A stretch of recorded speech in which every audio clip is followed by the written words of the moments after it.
안녕하세요. 인터넷 언론사 스페셜타임스의 영상뉴스팀입니다. 이번 소식은 6월부터 코로나19 위기 단계 경계로 확진자 격리 5일 권고 관련 뉴스입니다. 중앙방역대책본부는 오는 6월 1일을 기점으로 코로나19 위기 경보 수준을 심각에서 경계로 하향 조정할 계획이라고 11일 밝혔다.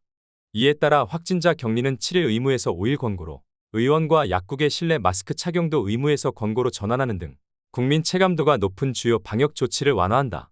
또한 6월부터 입국 후 3일차 PCR 검사 권고도 종료하고 선별진료소는 운영하지만 임시선별검사소 또한 중단한다. 무상 공급하는 치료제와 무료 접종 시행 중인 예방접종, 전체 입원 환자의 치료비 지원과 생활지원 및 유급휴가비 등 치료생활지원은 계속 유지한다. 조규홍 중앙재난안전대책본부 제1차장 보건복지부 장관은 11일 중대본 정례브리핑에서 그간 코로나19 극복을 위한 방역조치는 자율기조로 전환하게 된다고 밝혔다.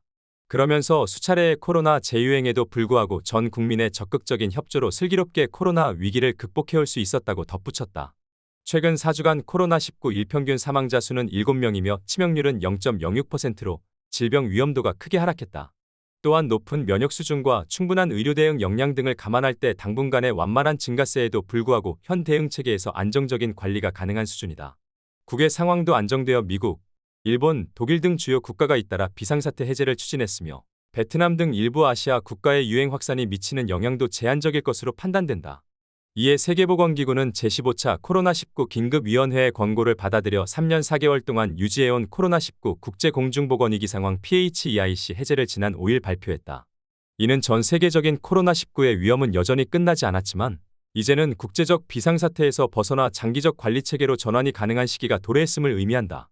정부도 이러한 점을 종합적으로 고려해 국가감염병 위기대응 자문위원회의와 코로나19 위기평가회의를 거쳐 이번에 위기단계 하향을 결정했다.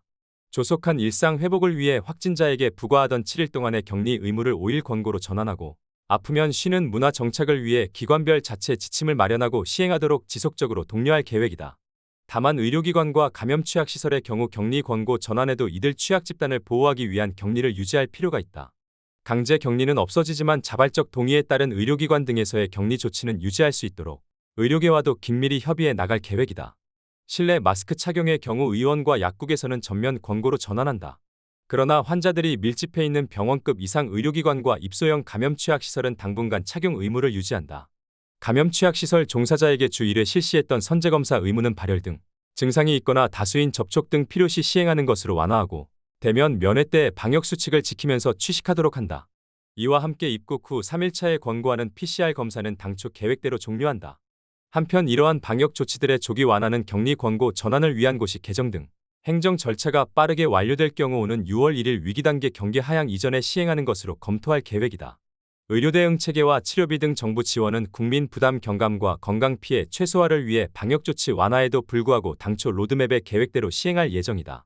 고위험군 중심의 PCR 검사 시행을 위해 선별진료소 운영은 유지하지만 현재 9곳으로 축소된 임시선별검사소는 운영을 중단한다. 진단치료 처방이 가능한 원스톱 진료기관과 재택치료자를 위한 의료상담 및 행정안내센터 운영은 현재 지원 체계를 유지한다. 코로나19 환자의 입원 치료를 위해 행정명령 등으로 동원 중인 한시지정병상은 최소화하고 감염병 상시 대응을 위해 구축한 국가지정 입원치료 병상과 긴급치료 병상을 중심으로 운영한다. 감염 때 건강피해가 큰 환자들이 밀집된 의료기관의 감염관리를 위해 입원 환자와 보호자 간병인 외 선제검사는 현행대로 유지한다. 특히 입원치료비, 치료제, 예방접종, 생활지원비와 유급휴가비인 격리지원금 등의 지원도 당초 계획대로 당분간 유지해 국민의 부담을 최소화한다. 이 외에 매일 발표하는 확진자 통계는 주 단위로 전환하고 위기단계 하향에 따라 범정부 대응인 중앙재난안전대책본부에서 중앙사고수습본부 중심의 재난위기 총괄 체계로 전환한다. 이러한 방역조치 완화 이후에도 우려변이 발생 및 유행 확산 여부는 효과적으로 감시한다. 이와 함께 완전한 표본감시 체계로의 안전한 이행을 위해 감염병 등급이 조정 2급 4급되는 2단계 조치 시행 때 코로나19 양성자 중심 감시체계를 도입해 올해 말까지 한시적으로 운영한다.